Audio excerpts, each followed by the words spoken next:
మనం పురస్కారాలు అందుకుంటున్న ఒక్కొక్కరిని సన్మానించుకునే సమయం ఆసన్నమైంది. ఒకసారి మీ అందరూ కూడా గట్టిగా చప్పట్లు కొడితే మనం ఒక్కొక్కరిని వేదిక మీదకి పిలిచి సన్మాన కార్యక్రమాన్ని ప్రారంభిద్దాం. ఫస్ట్ వడ్లమూడి రామ్మోహన్ రావు గారి స్మారక పురస్కారాన్ని శ్రీ గుల్లపూడి శ్రీనివాస్ కుమార్ గారు అందుకుంటున్నారు. ఆయన్ని సాదరంగా మీ అందరి సమక్షంలో కరతాళ ధ్వనుల మధ్య కుటుంబ సభ్యులతో కలిసి వేదిక మీదకి రావాల్సిందిగా కోరుకుంటున్నాం. శ్రీనివాస్ కుమార్ గారు. గుల్లపూడి శ్రీనివాస్ కుమార్ గారు జర్నలిస్ట్గా ఆయన ప్రస్థానాన్ని కొనసాగిస్తున్నారు. ఈరోజు కుటుంబ సభ్యులతో సహా వేదిక మీదకి రావాల్సిందిగా కోరుకుంటున్నాం. వీరేశ్వరరావు గారు లక్ష్మీ అన్నపూర్ణమ్మ దంపతుల కుమారుడే శ్రీనివాస్ కుమార్ గారు 1973 జనవరి 2వ తారీఖున ఎర్రంపేట కొయ్యలగూడెంలో జన్మించారు. ఇది పశ్చిమ గోదావరి జిల్లా ఆంధ్రప్రదేశ్లో ఉంది. ఆరేపల్లి అగ్రహారం గుంటూరు జిల్లా ఈయన స్వస్థలం.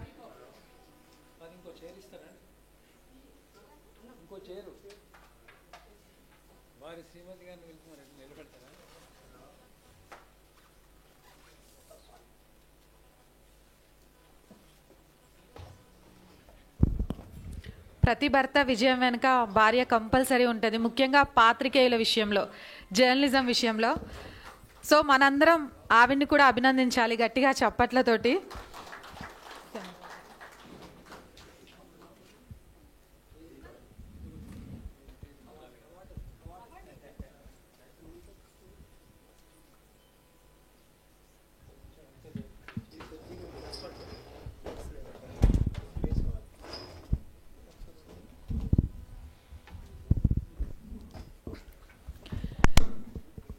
శ్రీనివాస్ గారు ప్రస్తుతం విశ్వ సంవాద కేంద్రం ఎడిటర్గా వర్క్ చేస్తున్నారు. తెలంగాణ జాగృతి డిజిటల్ కంటెంట్ మేనేజర్గా కూడా వర్క్ చేస్తున్నారు. ఓల్డ్ సిఐబి క్వార్టర్స్ దగ్గర ఖైరతాబాద్ హైదరాబాద్లో నివాసం ఉంటున్నారు. గత కొన్ని సంవత్సరాలుగా జాతీయవాద జర్నలిజాన్ని ప్రజల్లోకి తీసుకువెళ్లడంలో అహర్నిశలు కృషి చేస్తున్న ఆయన్ని ఈరోజు మనందరి సమక్షంలో కృష్ణారావు గారు, గోపాల్ రెడ్డి గారు సత్కరించడం ఇది మనందరికీ జరుగుతున్న పురస్కారంగా భావించి గట్టిగా చప్పట్లతోటి వారిని అభినందించవలసిందిగా కోరుకుంటున్నాను.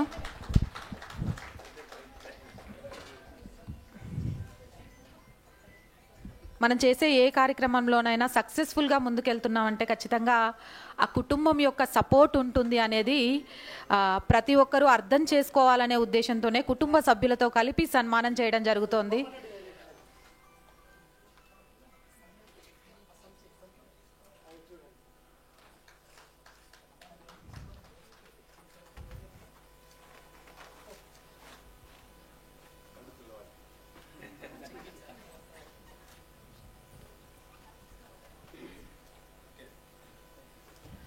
శ్రీనివాస్ గారిని అలాగే వారి సతీమణిని వేదిక మీదే ఉండవలసిందిగా కోరుకుంటున్నాను. ఎందుకంటే శ్రీనివాస్ గారిని ఆయన యొక్క అనుభవాలను పంచుకోవాల్సిందిగా కోరుకుంటూ ఈ పురస్కారాన్ని అందుకోవడం ఎలా ఉంది అనేది ఆవిడ్ని కూడా 2 మాటలు మాట్లాడితే బాగుంటుంది అనేది మా అందరి ఉద్దేశం.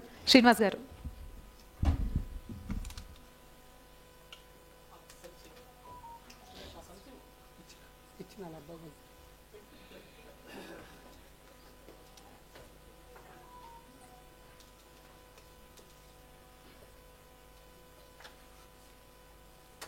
అందరికీ నమస్కారం అండి.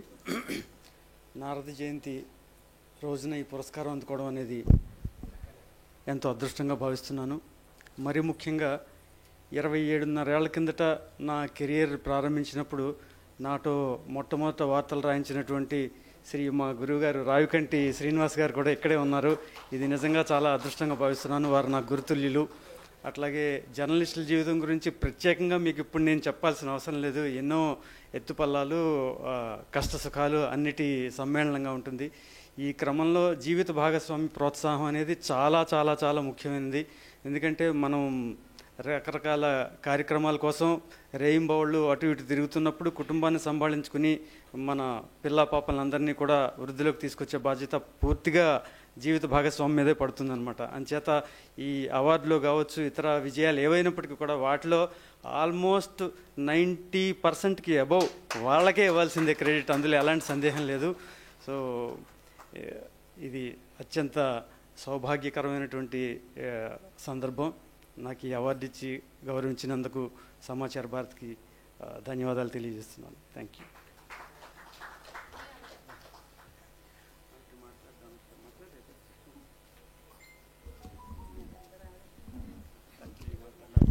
అంటే తెర ముందు భర్త మాట్లాడి ఆవిడ వెనక నుంచి సలహాలు ఇవ్వడంతోనే ఆగిపోయారు. ఇక్కడ కూడా వెనక నుండే ప్రోత్సహిస్తాము అని చెప్పారు. థ్యాంక్ యూ అమ్మా, థ్యాంక్ యూ సో మచ్. ఎందుకంటే 27 సంవత్సరాల క్రితము అంటే ఊహించవచ్చు. మేము ఇప్పుడు జర్నలిజంలో వస్తున్న వాళ్ళం ఎలా ఉందో తెలుసు. 27 సంవత్సరాల క్రితము అంటే వార్తా సేకరణకు వాళ్ళ ఎంత ఇబ్బంది పడి ఉంటారో, అయినా కూడా జాతీయవాదాన్ని 27 సంవత్సరాలుగా భుజాల మీద మోస్తూ వస్తున్నారు అని అంటే నిజంగా మనందరం కూడా గట్టిగా మరొక్కసారి వారికి క్షమించాలి.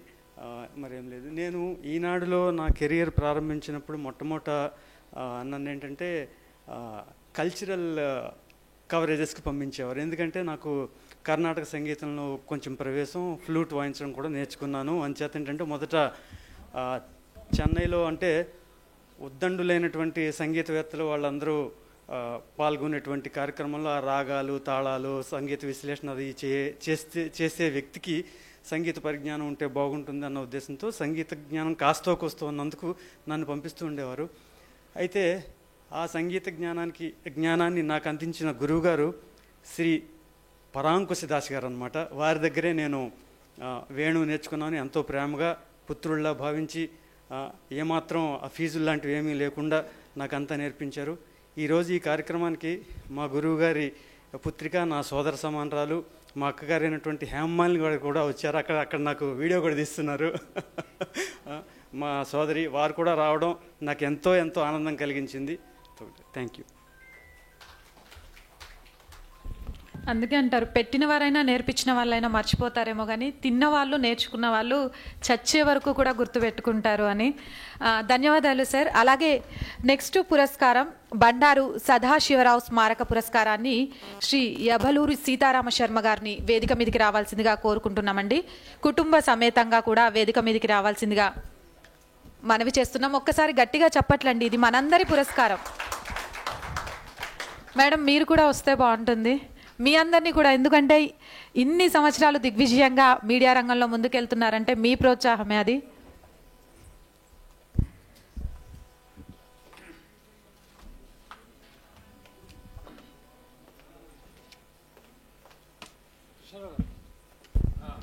కృష్ణారావు గారిని, గోపాల్ రెడ్డి గారిని,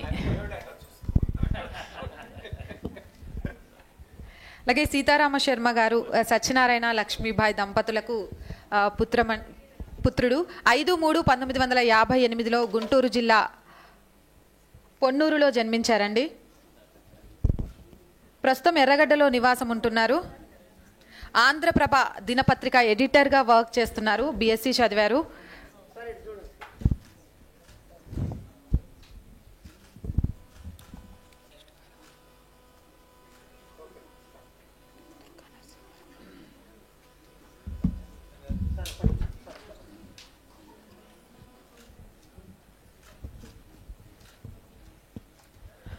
అలాగే సీతారామ శర్మ గారిని ఈ కార్యక్రమాన్ని ఉద్దేశించి, అలాగే ఆయన జర్నలిస్ట్ జర్నీకి సంబంధించి కొన్ని విషయాల్ని మనందరితో షేర్ చేసుకోవాల్సిందిగా కోరుకుంటున్నాం.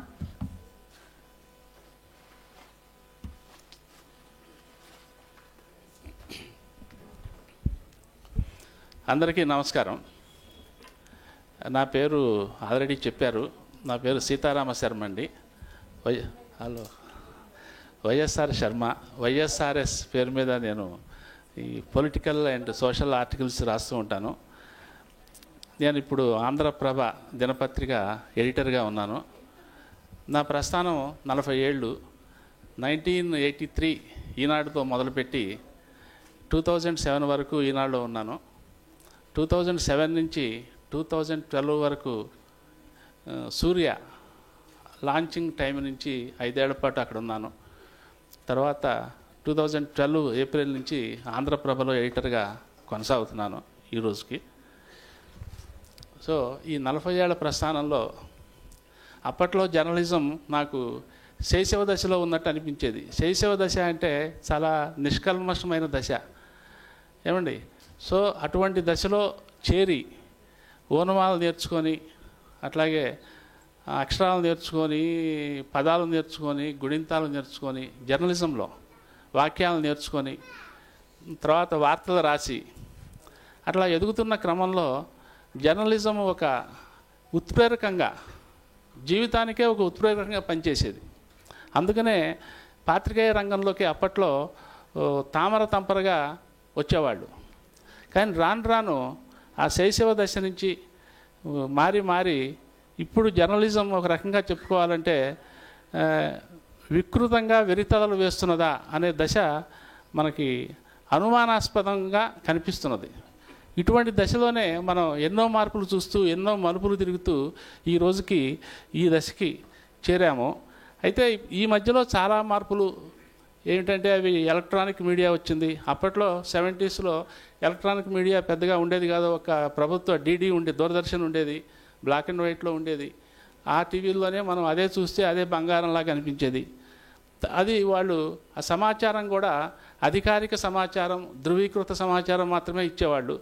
తర్వాత రాను రాను ఈ ఎలక్ట్రానిక్ మీడియా, ప్రైవేట్ ఛానల్స్ వచ్చిన తర్వాత అసలు అంటే సమాచార వ్యాప్తి అనే ఒక కాన్సెప్టు ఎటువంటి వెరితలు వేయొచ్చో మనకు తెలిసింది ఏది ప్రైవేట్ ఛానల్స్ వచ్చిన తర్వాత.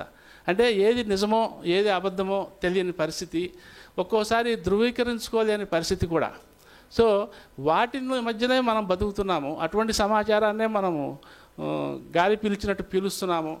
ఏమండి, ఈ దశలో ఏంటంటే మనకి జర్నలిజంలో మళ్ళీ ఒక కొత్త అవతారాలు రావాలా, అంటే కొత్త మార్పులు రావాలా, వ్యవస్థీకృతంగా అసలు జర్నలిజం కాన్సెప్టే మారాలా అనే ఒక దశ ఇప్పుడు నడుస్తున్నది.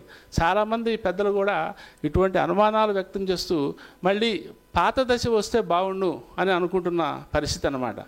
నేను జర్నలిస్టుగా 40 ఏళ్లలో ఎన్నెన్నో మార్పులు, అంటే 1983లో చేరినప్పుడు మనకి చెప్పిన ఒక పాఠము, ఇది చేయకూడదు అని చెప్పిన పాఠము ఇది చెయ్యొచ్చు అనే దశకు వచ్చి ఇదే అనే ఒక దశ. అంటే అప్పుడు నేర్పింది ఏంటంటే మన పెద్దవాళ్ళు జర్నలిజంలో, ఇప్పుడు ఒక కాలేజీ ఉంది, ఒక కాలేజీలో ఒక ప్యూను పనిచేస్తున్నారు. ఆ ప్యూను సొంతంగా చదివి ఎదిగి క్రమశిక్షణతో అదే కాలేజీలో ఒక చిన్న పోస్టు సంపాదిస్తే ఈ వార్త వేయాలా వద్దా అనే ఒక సంశయం ఉండేది. అది యాజమాన్యము లేకపోతే పాత్రికేయ పెద్దల దృష్టిలో అప్పుడున్న సిలబస్ ప్రకారం, అప్పుడున్న గైడ్లైన్స్ ప్రకారం ఇది అతని వ్యక్తిగత జీవితం కదా, ఇది అందరికీ తెలియాల్సిన అవసరం ఏముంది, ఇది సమాజానికి తెలియాల్సిన అవసరం ఏముంది అనే కాన్సెప్ట్ నేను చేరిన కొత్తలో. కానీ తర్వాత ఇన్స్పిరేటివ్ స్టోరీస్ అనే కాన్సెప్ట్ ఒకటి వచ్చింది. అరే, ఒక ప్యూన్గా పనిచేస్తున్న వ్యక్తి లేకపోతే ఏదో కూలి పని చేస్తున్న వ్యక్తి సొంతంగా ఎదిగి, సొంతంగా చదువుకొని, అష్టకష్టాలు పడి ఉద్యోగం సంపాదిస్తే మరి యూత్కి అది ప్రేరణగా ఉండాలి కదా, స్ఫూర్తిగా ఉండాలి కదా, తప్పనిసరిగా ఇది సమాజానికి తెలియాలి కదా అనే పరిస్థితి. సో చూడండి, అసలు ఎంత లెఫ్ట్ అనుకున్నది రైట్, రైట్ అనుకున్నది లెఫ్ట్, ఏమంటే కుడి ఎడమ ఇంత తేడా వచ్చేసింది. సరే, ఇందులో ఇటువంటి ఇన్స్పిరేటివ్ స్టోరీసు సమాజానికి ఉపయోగపడేంత వరకు ఓకే, ఉపయోగపడతాయి. కానీ సమాజానికి ఉపయోగపడని కథనాలు, ఇన్సిడెంట్లను కూడా అదే స్థాయిలో మనం ప్రసారం చేస్తున్నాం, అదే స్థాయిలో మనం రాస్తున్నాం, అదే స్థాయిలో పబ్లిష్ అవుతున్నాయి. సో ఇటువంటి విపత్కర స్థితిలో మనం ఇప్పుడు ఉన్నాం. ఇది పాఠకులకి తెలుసు, రాస్తున్న వాళ్ళకి తెలుసు, రాయించే వాళ్ళకి తెలుసు, ప్రసారం చేసే వాళ్ళకి తెలుసు, ప్రసారం చేయించుకునే వాళ్ళకి తెలుసు, చూసే వాళ్ళకి కూడా తెలుసు టీవీలో. కానీ దాన్నే మనం ఎంజాయ్ చేస్తున్నాం కూడా ఒక రకంగా. అంటే first information, it may be right or it may be wrong or partially right or partially wrong, first ఇచ్చేసేయాలి అంతే, సమాజంలోకి ఒక వార్త వదిలేసేయాలి అనే కాన్సెప్ట్ ఇప్పుడు నడుస్తున్నది, ముఖ్యంగా ఎలక్ట్రానిక్ మీడియా వచ్చిన తర్వాత. ఈ దశలో ఏంటంటే మనకి నారద మహర్షులు లాంటి వాళ్ళ అవసరం చాలా ఉంది అని అనిపిస్తుంది నాకు. ఎందుకంటే నారద మహర్షిని గురించి మనం ఇందాక వాళ్ళు చెప్పినట్టుగా కలహభోజనుడు, వివాదాలు పెడతాడు, గొడవలు పెడతాడు, చికాకులు పెడతాడని చెప్పి అని మాత్రమే తెలుసు. కానీ ఆ గొడవలు, వివాదాలు, చికాకులు కూడా అవి కూడా నిజంగా మనం డీప్గా ఆలోచిస్తే లోక కళ్యాణం కోసమే. ఇప్పుడు శ్రీకృష్ణుడు సత్యభామ మధ్య ఆయన పెట్టిన పెద్ద గొడవ అది, దాని నుంచి అట్లాగే శ్రీకృష్ణుడు, సత్యభామ, రుక్మిణి ఆ ట్రయాంగిల్ రిలేషన్లో ఇతను పెట్టిన గొడవను చూస్తే సత్యభామ ఎంత పవర్ఫుల్లో సమాజానికి తెలిసింది. అట్లాగే కృష్ణుడు ఎంత పురుషుడైనా, ఎంత మగవాడైనా చివరికి ఏ స్థితిలో మర్యాదపూర్వకంగా రాజీపడి తోటి సహధర్మచారితో ఎలా ఉండాలో కూడా అందులో మనకి నీతి తెలుస్తుంది. సో నారదుడు లేకపోతే ఆ కథలు ఇంకా ప్రొలాంగ్ అయ్యేవి కాదు, ఇంకా ముందుకు సాగేవి కాదు. సో అటువంటిది సమాచార సేకరణలో అంటే సమాచార వ్యాప్తి, నారదుడు చేసిన సమాచార వ్యాప్తి నిజంగా లోక కళ్యాణానికే ఉపకరించింది. దాని ద్వారా ఇప్పటికీ మనం నీతి నేర్చుకుంటున్నాము. ఇటువంటి దశలో ఏంటంటే ఈ పాత్రికేయ అనే పదం తీసేసి ఈ నారదీయం అని లేకపోతే దీనికి ఏదైనా పదం పెట్టి అసలు ఈ జర్నలిస్టుల వృత్తిపరమైన కాన్సెప్ట్నే మార్చాలని అవసరం ఉందని చెప్పి నేను సిన్సియర్గా భావిస్తున్నా. ఇంకోటి ఏంటంటే నేల నింగి రెండే ఉన్నాయి, మనం నేల మీద నడుస్తున్నాం. నింగి నారదుడు రెంటికి మధ్య నడిచేవాడు, మేఘాల్లో నడిచేవాడు. అంటే అర్థం ఏంటంటే నేల గనక రూలింగ్ పార్టీ అనుకుంటే, నింగేమో ప్రతిపక్ష పార్టీ అనుకుంటే, మనము రూలింగ్ పార్టీకి అంటే నేలకి అందకుండా నింగికి అందకుండా మధ్యలో ఉండాలి మనము అనేది ఒక గొప్ప నీతి వాక్యం తెలిసింది. అందులో ముఖ్యంగా ఇప్పుడున్న సామాజిక ప్రస్తుత సంఘటనలు చూస్తే ఆంధ్రప్రదేశ్లో మాచర్ల గొడవ నడుస్తున్నది. మీరందరూ చాలా కీన్గా ఫాలో అవుతుంటారు టీవీల్లో అండ్ పత్రికల్లో. మాచర్లలో ఈవీఎంల ధ్వంసం. ఏమండి, ఈవీఎంలు ధ్వంసం అయితే అసలు జనరల్గా మనం వృత్తిలో ఉన్నప్పుడు 70s 80sలో అయితే సాయంత్రానికి సమాచారం వచ్చేది. అప్పుడు ఇంత సమాచార వ్యాప్తి ఎలక్ట్రానిక్ మీడియా లేదు, టీవీల్లో కూడా ప్రభుత్వ సమాచారం మాత్రమే వస్తుంది. అంటే నిజానికి ప్రభుత్వ సమాచారం అంటే అరకొర సమాచారం అని మనకు తెలుస్తుంది. సో అటువంటి రోజుల్లో సాయంత్రానికల్లా ఎలక్షన్ కమిషన్ డీటెయిల్స్ ఇచ్చేది. ఏమని, ఈరోజు ఇన్ని ఓట్లు పోలైనవి, ఇంత శాతం వచ్చింది, అట్లాగే ఇక్కడిక్కడ హింస జరిగింది అని. కానీ మాచర్లలో ఏపీలో చూస్తే సాయంత్రానికి ఏమీ లేదు. ఎలక్షన్ కమిషనర్ కూడా ఏం చెప్పాడు, ఏదో అరకొర సంఘటనలు, చెదురుమదురు సంఘటనలు తప్ప వైలెన్స్ ఏమీ లేదు, రీపోలింగ్ జరపాల్సిన అవసరం అంతకన్నా లేదు అని చాలా ఖరాఖండిగా చెప్పారు. తర్వాత 3 రోజుల తర్వాత ఒక వీడియో బయటకు వచ్చింది. ఆ వీడియోలో ఏంటి, మాచర్ల ఎంపీ ఒక ఈవీఎంను ధ్వంసం చేశారు అని. అంటే ఒక ఈవీఎం, ఒక ఎమ్మెల్యే స్థాయి మనిషి, అందులో ప్రభుత్వ విప్పు స్థాయిలో ఉన్న ఒక మనిషి, ఒక రాజకీయ నాయకుడు, పైగా అభ్యర్థి ఈవీఎంను ధ్వంసం చేస్తే 3 రోజులు 4 రోజుల దాకా బయటకు ఎందుకు రాలేదు? ఇప్పుడు ఎలక్షన్ కమిషన్ ఏం చేస్తున్నట్టు, ఇన్ని రోజుల తర్వాత ఎలక్షన్ కమిషన్ ఏం చెప్తుందంటే నేను ఆ వీడియో రిలీజ్ చేయలేదు అని, ఒక ఆత్మరక్షణ సెల్ఫ్ డిఫెన్స్లో నేను రిలీజ్ చేయలేదు. నిజానికి ఎలక్షన్ కమిషన్ రిలీజ్ చేయాలి, కానీ నేను విడుదల చేయలేదు అని సంజాయిషి ఇచ్చుకునే దశలో ఉంది. అట్లా ఇటువంటి చిన్న ఇన్సిడెంట్నే తీసుకుంటే అంటే సమాచారం ఎక్కడో దాగి ఉన్నది, దాచిపెట్టబడి ఉన్నది, హైడ్ చేయబడి ఉన్నది, సమాచారాన్ని హైడ్ చేయబడి ఉన్నది. సో ఈ సమాచారాన్ని హైడ్ చేస్తే ఎవరికి లాభం? ఇప్పుడు రేపు ఏమవుతుంది అల్టిమేట్గా, సరే వైసీపీ అభ్యర్థి గెలిస్తే టీడీపీ అభ్యర్థి కోర్టు కడతాడు, టీడీపీ అభ్యర్థి గెలిస్తే వైసీపీ అభ్యర్థి కోర్టు కడతాడు, చివరికి అది డైరమాలో ఉంటుంది, అది నడుస్తుంటుంది ఇక 5 ఏళ్ల పాటు. సో ఇటువంటి దశలో ఏంటంటే నారదుడే కనుక ఉంటే ఈ సమాచారం ఇప్పటికీ కూడా దీని మీద మనకు ఎవరికి క్లారిటీ లేదు కదా. మాచర్లలో అసలు ఎవడు చేశాడు, ఏం జరిగిందో క్లారిటీ లేదు. మాచర్లలో అటువంటి మాచర్లు ఏపీలో ఇంకా ఎన్ని ఉన్నాయో తెలియదు మనకి. సో ఈ దశలో కనుక నారదుడు ఉంటే ఇన్ని రోజులు ఉండేది, అసలు అంతా అప్పటికప్పుడు ఓపెన్ అయిపోయి ఉండేది. సో నారదుడి యొక్క విశిష్టతని మన ప్రస్తుత సమాజానికి, ప్రస్తుత సంఘటనలకు కూడా అన్వయించుకుంటే తప్పనిసరిగా పాత్రికేయ రంగంలో నారదులు మాత్రమే ఉండాలి అనేది నాకు అనిపిస్తుంది. ఇప్పటివరకు నా ప్రసంగాన్ని ఓపికగా విన్నందుకు మీకు అందరికీ ధన్యవాదాలు. నమస్తే.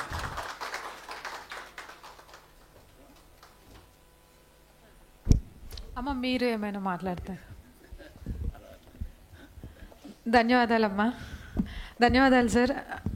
నిజంగా కూడా అంటే వారు చెప్తూ ఉంటే ఓపిక్గా విన్నందుకు అని చెప్తున్నారు, కానీ చాలా విషయాలు తెలుసుకున్నందుకు మేము అందరం కూడా మీకు మనస్ఫూర్తిగా ధన్యవాదాలు చెప్తున్నాం సార్. ఎందుకు అనంటే మీడియా రంగంలో ఎన్నో సంవత్సరాల నుంచి ఉండి ఇప్పుడు జరుగుతున్న వాటికి వాళ్ళు స్పందన ఎలా ఉంది, కాబట్టి ఇప్పుడు కొత్తగా వచ్చే యువత మీడియా రంగంలో ఎలాంటి వార్తలను అందిస్తే మన సీనియర్లు కూడా సంతోషిస్తారు, సమాజానికి ఏ విధంగా ఉపయోగపడే విధంగా ఉంటాయి అనేది చాలామందికి అర్థమయ్యేలాగా చెప్పారు. మనస్ఫూర్తిగా ధన్యవాదాలు సార్. నెక్స్ట్ బండారు సదాశివరావు గారి స్మారక పురస్కారాన్ని శ్రీ కందికట్టు దుర్గా నరసింహారావు గారికి అందిస్తున్నామండి. వారిని సాధారణంగా వేదిక మీదకి కుటుంబ సభ్యులతో కలిసి ఆహ్వానిస్తున్నాం. అవార్డు గ్రహీతలందరూ కలిసి చివరిలో ఒక గ్రూప్ ఫోటో దిగేది ఉంటుందండి. కాబట్టి కుటుంబ సభ్యులతో అందరూ కూడా వేచి ఉండవలసిందిగా కోరుకుంటున్నాం. ఇవి మనకు అందుతున్న పురస్కారాలు. ఈరోజు ఈ వేదిక మీద వీరు పురస్కారం తీసుకుంటున్నారు. రేపు ఇక్కడున్న ఎవరమో ఉండొచ్చు, తీసుకున్న వాళ్ళు కూడా ఉన్నారు. అంటే ఇది మనందరి సంతోషం. ఎంత గొప్పగా వినిపించాలి చప్పట్లతో ఆ సంతోషాన్ని.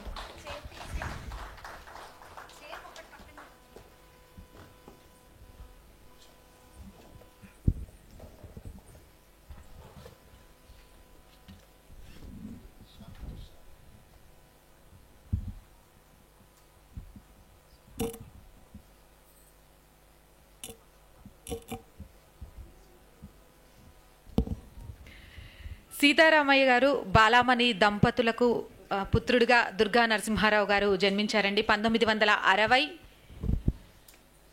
9వ నెల 10వ తారీఖు. ఆయన స్వస్థలం విజయవాడ. ప్రస్తుతం నిజాంపేట్ భాగ్యనగర్లో ఉంటున్నారు. ఆంధ్రభూమి మరియు డెక్కన్ క్రానికల్లో వర్క్ చేస్తూ వస్తున్నారు.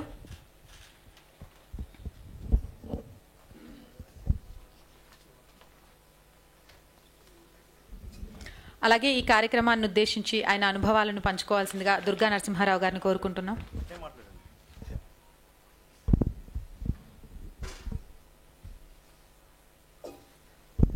అందరూ క్షమించాలండి, నేను ఫోటోలు తీయడం వరకే కానీ మాట్లాడలేదు. ఒక్క నిమిషం, సారీ.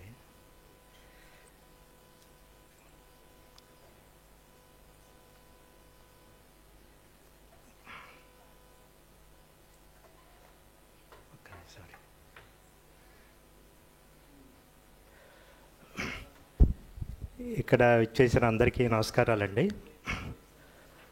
ముఖ్యంగా సమాచార భారత్ వారికి నేను ధన్యవాదాలు తెలుపుకుంటున్నా. ప్రెసిడెంట్ గారు వెంకటరెడ్డి గారికి, అలాగే ఐవిఆర్ కృష్ణారావు గారికి నేను మనస్ఫూర్తిగా ధన్యవాదాలు తెలుపుకుంటున్నానండి. సో నా 40 ఏళ్ల ఫోటో జర్నలిజం జర్నీ, ఎన్నో అవకతవకలు, ఫిలిము దగ్గర నుంచి, అంటే ఈరోజు రేపు బాగా ఫోటోలు అవి ఈజీ అయిపోయినాయండి. వాట్సాప్లో ఫోటోలు తీసేస్తుంటే అవి కూడా పబ్లిష్ అవుతున్నాయి. కానీ మేము పనిచేసే రోజుల్లో ఫిల్ము తీసుకొని అది డెవలప్ చేసి ప్రింట్లు వేసి, ఇక్కడ ఉండే మన ఫోటో జర్నలిస్టులు కూడా ఇప్పుడు చాలామంది సీనియర్స్ వచ్చారు ఇక్కడికి, వాళ్ళు కూడా అదే పని చేశారండి. అప్పటికి ఇప్పటికీ చాలా మార్పు వచ్చింది. సో ఈ 40 ఏళ్ల ప్రస్తావనలో నేను చాలా అవకతవకలు ఎదుర్కోవడం జరిగింది. కానీ ఇది చెప్పచ్చో లేదో తెలియదు, కానీ ఒక చిన్న ఇది ఒకసారి జరిగింది. అది మన రాజశేఖర్ రెడ్డి గారు మన ఇరిగేషన్ ప్రాజెక్ట్ మీద అపోజిషన్ పార్టీ వాళ్ళు కోర్టుకి వెళ్ళారండి. అక్కడ పొన్నాల లక్ష్మయ్య గారు ఇరిగేషన్ మంత్రి. సరే, గవర్నమెంట్ తరపు కూడా వీళ్ళు కోర్టుకి వెళ్ళారు. సరే, వాళ్ళు గవర్నమెంట్ తరపున వాళ్ళు కేసు గెలిచారండి. గెలిచిన సందర్భంలో మాకు ఒక మెసేజ్ వచ్చింది, ఇట్లాగా కోర్టులో మన గవర్నమెంట్ తరపున గెలిచాము అది ఇదని. సో ఆయన ఏం చేశారంటే, మన రాజశేఖర రెడ్డి గారు సీఎం గారికి మన స్వీటును బొక్కే ఇచ్చి, సార్ ఇట్లా మనం గెలిచాం సార్ అది ఇది అని చెప్పేసి అంటే, ఈలోపు మీడియా మిత్రులందరికీ సమాచారం ఇచ్చారండి. అయితే అందరూ వచ్చారు, అందరూ కవర్ చేసుకున్నారు, అయిపోయింది. సో నాకు కొంచెం ఒక్క 5 మినిట్స్ లేట్ అయిందండి. నేను ఆయన దగ్గరికి వెళ్ళేటప్పటికి లేట్ అయ్యేటప్పటికి సరే అంతా అయిపోయింది. అందరూ మీడియా మిత్రులందరూ బయటకు వచ్చేసారు. వచ్చిన తర్వాత సరే ఇక తలుపు డోర్ వేసారు ఆయన క్యాబిన్లో. పొన్నాల లక్ష్మి గారు కూడా వచ్చారు. నువ్వు ఇప్పుడు వచ్చాయంటే అంతా అయిపోయిందా మరి ఎట్లాగా అన్నారు. సరే ఇక్కడ ఉండు ఒకసారి సీఎం గారిని అడిగి వస్తాను అని చెప్పేసి అన్నారు. సరే అడిగారు, లోపలికి వెళ్ళి ఇట్లా మనోడు వచ్చాడు సార్, ఇట్లాగా ఆంధ్రభూమి డెక్కన్ క్రానికల్ నుంచి మిస్ అయ్యాడు అని అంటే, సరే రమ్మనవయ్య అది ఇది అన్నాడు. సరే వెళ్ళానండి. వెళ్ళేటప్పటికి నన్ను చూశారు. ఆయన చూసి, ఏవా నువ్వు నీ క్యాస్ట్ ఏంటయ్యా అన్నారు. నాకు భయం వేసింది, ఇంటరా క్యాస్ట్ అడుగుతున్నారు ఏంటరా అని. నాకు ఏంటి ఇంత పెద్ద అయినా నన్ను క్యాస్ట్ అడుగుతున్నారు ఏంట్రా అని నాకు ఏం అర్థం కాల. Sir so and so caste sir అది ఇది అన్న. అంటే ఏం అనుకోపాకయ్యా నువ్వు క్యాస్ట్ అడిగినందుకు. ఏం లేదయ్యా, మేము 10 మంది రెడ్డీలు కలిసి ఒక మీటింగ్ పెట్టుకుంటామయ్యా.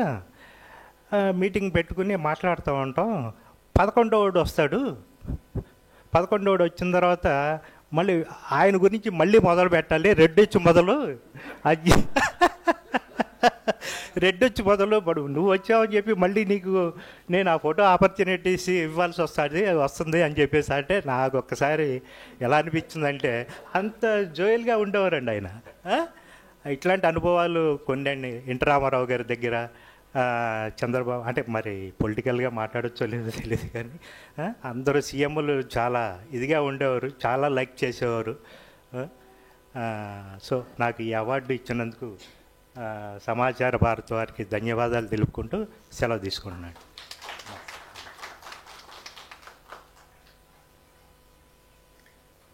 థ్యాంక్ యూ అండి. ఫోటోగ్రాఫర్ని పెద్దగా మాట్లాడలేను అని అన్నారు. ఫోటోగ్రాఫర్లు మాట్లాడలేకపోవచ్చు, కానీ వాళ్ళు తీసే ప్రతి ఫోటో ఎన్నో కథలను మనకు తెలియచేస్తోంది, ఎన్నో కథలకు ముగింపులు ఇస్తుంది, కొత్త కథలు పుట్టడానికి కారణమవుతుంది. అది జర్నలిస్ట్గా ఒక స్టోరీని రాయగలుగుతున్నారు, లేకపోతే ఒక నేరేషన్ ఇవ్వగలుగుతున్నారంటే వాళ్ళు తీసే ఫోటోలు, వీడియోలే.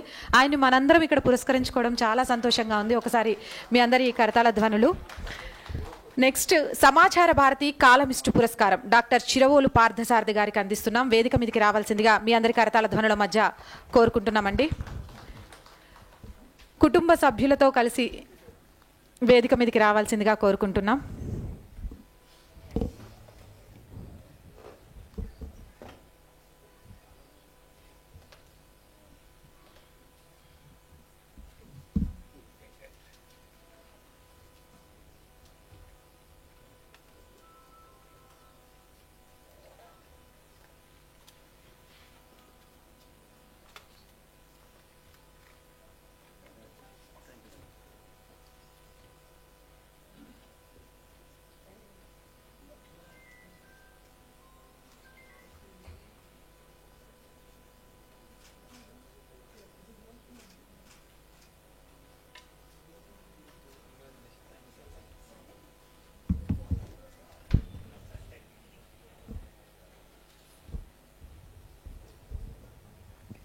పార్థసారథి గారిని మాట్లాడాల్సిందిగా కోరుకుంటున్నాను. అందరికీ నమస్కారం అండి. నాకు కాలమిస్ట్ అనే అవార్డు ఎందుకు ఇచ్చారో నాకు అర్థం కాలేదు. బేసికల్గా నేను జర్నలిస్ట్ని, 35 years జర్నలిజం రంగంలోనే ఉన్నాను. 33 సంవత్సరాలు ఈనాడులో పనిచేశానండి. 1988లో ఈనాడులో ప్రవేశించాను. 2022 జూన్లో 10వ రౌండ్ చేశాను. ఆ తర్వాత నేను టీవీ ఛానల్స్లో పనిచేశాను. అంటే వ్యాసాలు రాస్తుంటాను, సంపాదకీయ వ్యాసాలు అవన్నీ రాస్తుంటాను. అయితే కాలమిస్ట్ అనే అవార్డు కొంచెం ఆశ్చర్యపరిచినారు. నేను పత్రిక ఉండే కదా, కాలమిస్ట్ ఇదిగా ఎందుకు ఇచ్చారో అర్థం కాలేదు. బట్ ఎనియో ఒక మంచి అవార్డు రావటం అనేది ఇది లైఫ్లో ఫస్ట్ అవార్డు అండి, మీకు అందరికీ తెలుసు. సో నేను సమాచార భారతికి చాలా కృతజ్ఞతలు చెప్తున్నాను.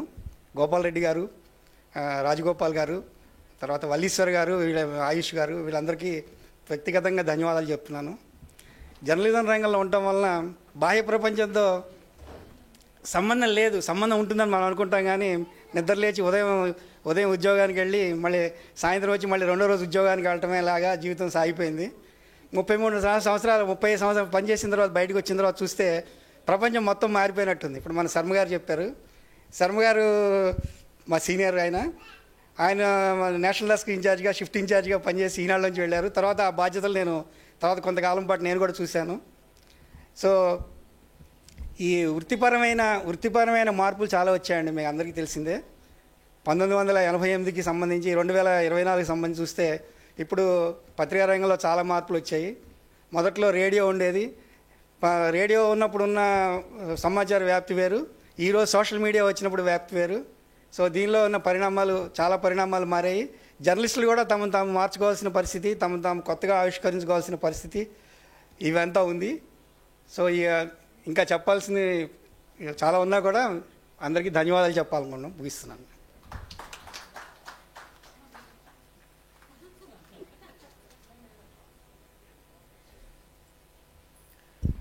ధన్యవాదాలు సార్ పార్థసారథి గారు. ఏదైనా కానీ జర్నలిస్ట్ ఎన్ని పాత్రలైనా పోషించగలరు, కాబట్టి ఏ పాత్రలోనైనా పరకాయ ప్రవేశం చేయగలరు. అందుకే మీకు కాలమిస్ట్గా అవార్డు ఇవ్వడం జరిగింది అనుకుంటున్నాను. థ్యాంక్ యూ అండి మనస్ఫూర్తిగా. నెక్స్ట్ అవార్డు సమాచార భారతి ఉజ్వల మహిళా పురస్కారం శ్రీమతి పొన్నపల్లి నాగవాణి గారిని మీ అందరి తరపు నుంచి సాదరంగా వేదిక మీదకి ఆహ్వానిస్తున్నామండి. ఒక్కసారి గట్టిగా చప్పట్లు. పాత్రికేయ రంగంలో మహిళలు రాణించి అవార్డు తీసుకునే స్థాయికి వచ్చారంటే చిన్న విషయం కాదండి. కొంచెం గట్టిగా ఇక్కడ కొంచెం నాకు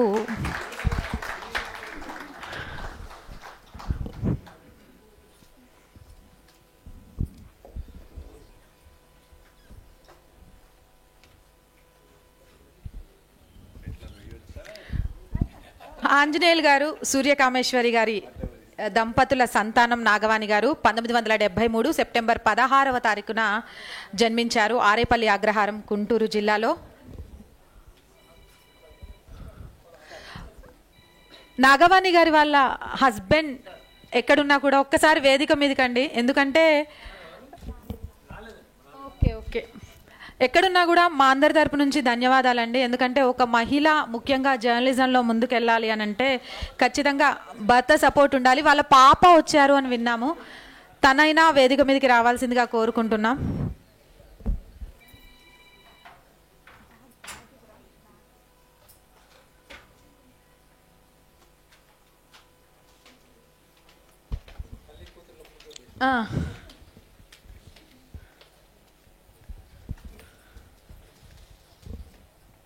ఇప్పుడు అంటే నాగవాణి గారు మాట్లాడటం కంటే ముందు కూడా అసలు ఒకసారి నేను వాళ్ళ అమ్మాయి మాట్లాడితే వినాలనుకున్నాను. ఎందుకంటే జర్నలిజంలో లేడీస్కి చాలా ఉంటాయి. ఇప్పుడు ఈ జనరేషన్లోనే ఇలా ఉన్నాయంటే ఆవిడ ఎప్పటి నుంచో ఉన్నారు. సో ఎక్కడైనా మిస్ అయ్యారా, వాళ్ళ అమ్మ ఈ అవార్డు తీసుకోవడం ఎలా ఉంది అనేది వాళ్ళ అమ్మాయి మాటల్లో వినాలి అని నాకుంది. మీ అందరికి కూడా ఉంటే ఒకసారి చప్పట్లు కొట్టండి.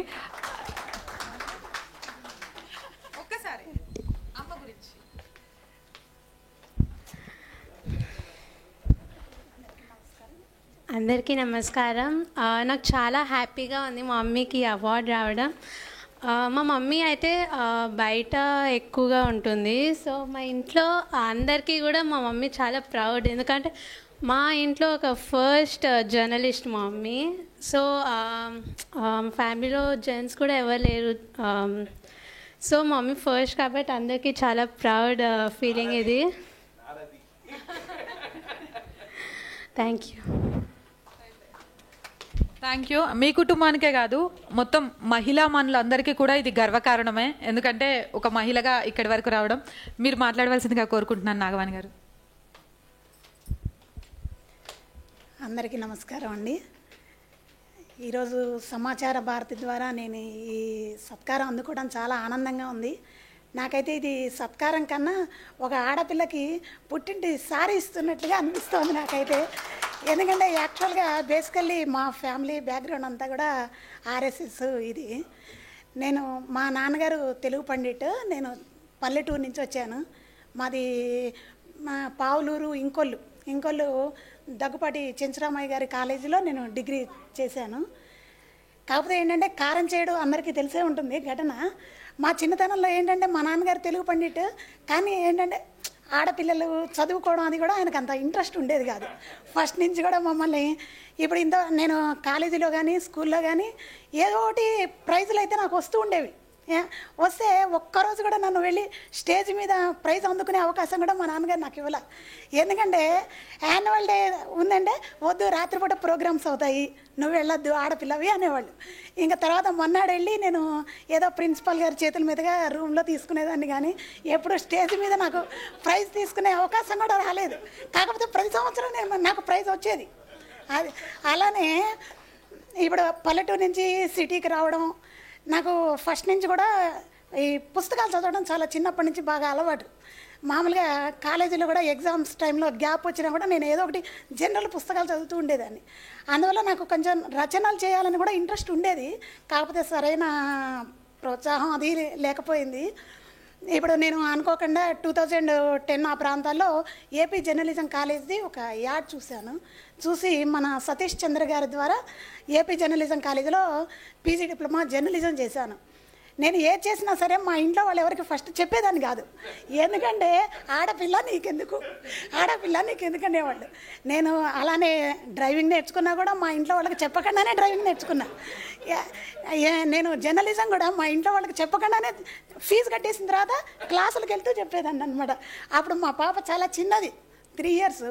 7:30కి క్లాస్ ఉండేది. నేను మాకు పాపకి అంతా రెడీ చేసేసి 7:30కి నేను క్లాస్కి వెళ్ళిపోయేదాన్ని. అట్లా ఇంకా సరే జర్నలిజం అయిపోయిన తర్వాత మా నాన్నగారికి తర్వాత ఇలా నేను జర్నలిజం చేశాను నాన్న అంటే, సరే చేసావు, సర్టిఫికెట్ వచ్చింది కదా, ఇంకా మళ్ళీ మీడియా అని అదని ఎక్కడ చేరమాకు. ఒక రకంగా ఆయన అలా అంటున్న కొద్దీ నాలో ఇంకా పట్టుదల పెరిగేది. ఒక రకంగా మా నాన్నగారు ఎంకరేజ్ చేస్తుంటే నేను ఈరోజు ఇంత పొజిషన్కి వచ్చేదాన్ని కాదేమో.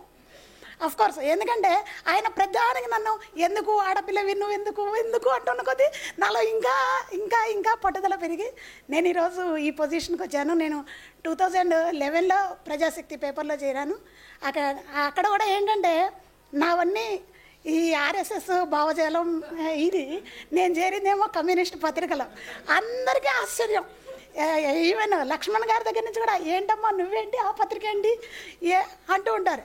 కాకపోతే నేను అదే చెప్తుంటా, మన దాంట్లో కన్నా మన వార్తలు మన లాంటి వాళ్ళు అక్కడ ఉండటం కూడా ఇంపార్టెంట్ సార్.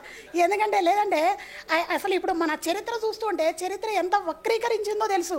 ఇప్పుడు నారద మహర్షి ఉన్నారంటే ఆయన లోక కళ్యాణార్థం చేస్తే, కానీ ప్రస్తుత సమాజంలో ఆయన మీద ఒక నెగిటివ్ ఫీలింగ్.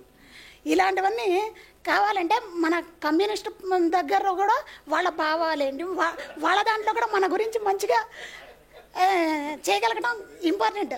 అందువల్ల నేను దాదాపు ప్రజాశక్తి, నవతెలంగాణ ఆ పేపర్లో ఉన్నాను. వాళ్ళు కూడా ఏంటంటే ఎక్కడా నాకు ఇబ్బంది కలగలేదు, చాలా బాగా సహకరించారు.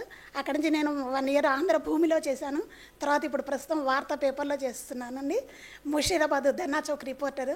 నాకు నా తోటి కొలీగ్స్ అందరూ కూడా, మా తోటి రిపోర్టర్లు అందరూ కూడా నాకు మంచి సహకారం, అందరి సహకారంతోనే నేను ఈరోజు ఇలా చేయగలుగుతున్నాను. మా ఫ్యామిలీ నుంచి కూడా నాకు పూర్తి సహకారం అందుతోంది. ధన్యవాదాలండి. సమాచార భారతి తరఫున నాకు ఈ అవార్డు ఇవ్వడం చాలా కృతజ్ఞత. థ్యాంక్ యూ నాగవాణి గారు. ప్రతి ఒక్కరికి ఇన్స్పైర్. మన సంకల్పం గట్టిది అయితే ప్రోత్సాహం అనేది లేకున్నా కూడా అనుకున్నది సాధించగలరు. మహిళలను ఆపాలని, అరచేతిని అడ్డుపెట్టి సూర్యుడిని ఆపాలనే ప్రయత్నం వృధా.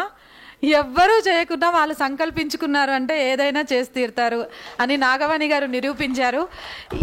ఆవిడ మాటలు మా లాంటి వాళ్ళకు చాలా ఇన్స్పిరేషన్. ఎందుకంటే ఎక్కడో ఒక నెగిటివ్ కామెంట్ రాగానే ఫీల్ అయిపోతూ ఉంటాం. వాళ్ళ ముక్కు ముఖం కూడా మాకు తెలియదు, అయినా కూడా ఫీల్ అయిపోయి అవసరమా అనుకుంటాం.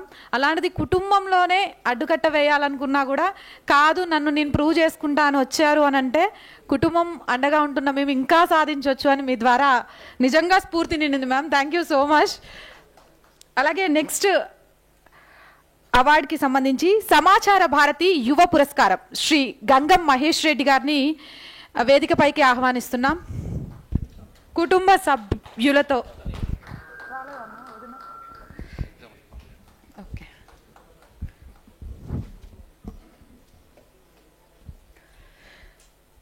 విజయలక్ష్మి రామరెడ్డి దంపతుల గారి పుత్రుడు మహేష్ గారు ప్రస్తుతం జనగామ జిల్లా బచ్చన్నపేట మండలం కొడవటూరులో ఉంటున్నారు. డైరీ ఫామ్ రోడ్ ఓల్డ్ బోయినపల్లిలో ఎన్టీవీ సీనియర్ రిపోర్టర్గా వర్క్ చేస్తున్నారు. ఎంసీజే ఎంఎస్డబ్ల్యూ జిఎడ్ అన్న చదివారు. ఈరోజు యువ పురస్కారం మనందరి మధ్యలో సమాచార భారతి నుంచి అందుకుంటున్నారు.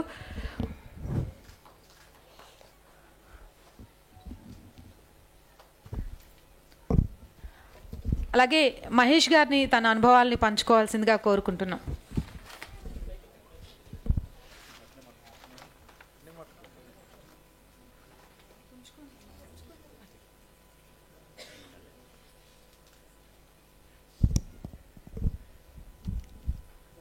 సభకు నమస్కారం. నేను ఎప్పుడు కూడా ఇలాంటి వేదికల మీద మాట్లాడడం చాలా తక్కువ, కాకపోతే ఎలక్ట్రానిక్ మీడియాలో పనిచేస్తున్నా కాబట్టి నేను ఏదైనా సమాచారాన్ని వీడియో రూపకంగా ఇవ్వాల్సినట్టు ఉంటుంది కాబట్టి నేను మీడియా ముందు ఎక్కువగా రిపోర్ట్ చేసేటువంటి అవకాశం నాకు ఉన్నది. నేను గత 17 సంవత్సరాలుగా ఎన్టీవీలో పనిచేస్తున్నాను.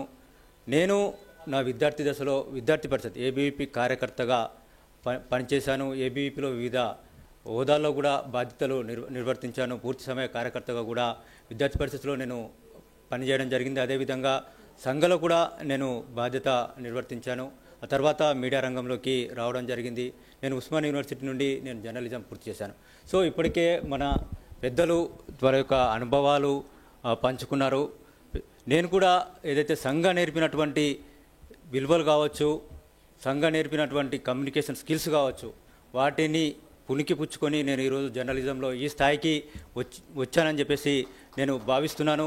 ఏదైతే నేను వచ్చినటువంటి కొత్తలోనే అంటే అతి తొందరలోనే పెద్ద బీట్ని సీఎంఓ బీట్ని చూసేటువంటి అవకాశం నాకు నా సంస్థ కల్పించిందంటే దానికి కారణం నాకు అంతకుముందు ఉన్నటువంటి సంఘ ఉన్నటువంటి అనుభవమే నన్ను ఒక సీఎంఓ రిపోర్టర్గా చేసిందని చెప్పేసి నేను భావిస్తున్నాను. అయితే అంతే విధంగా నాకు ఉన్నటువంటి బ్యాక్గ్రౌండ్ మూలాన నేను కొన్ని కష్టాలను కూడా ఎదుర్కొన్నాను. అదే సంఘ బ్యాక్గ్రౌండ్ కూడా నన్ను ముందుకు కూడా తీసుకెళ్ళిందని చెప్పేసి నేను భావిస్తున్నాను. నన్ను గుర్తించి సమాచార భారతి నారద జయంతి సందర్భంగా ఈ అవార్డు ఇచ్చినందుకు చాలా సంతోషంగా ఉంది. నేను హృదయపూర్వకంగా సమాచార భారతి పెద్దలకి నమస్సుమాంజలు తెలుపుతున్నాను. ధన్యవాదాలు.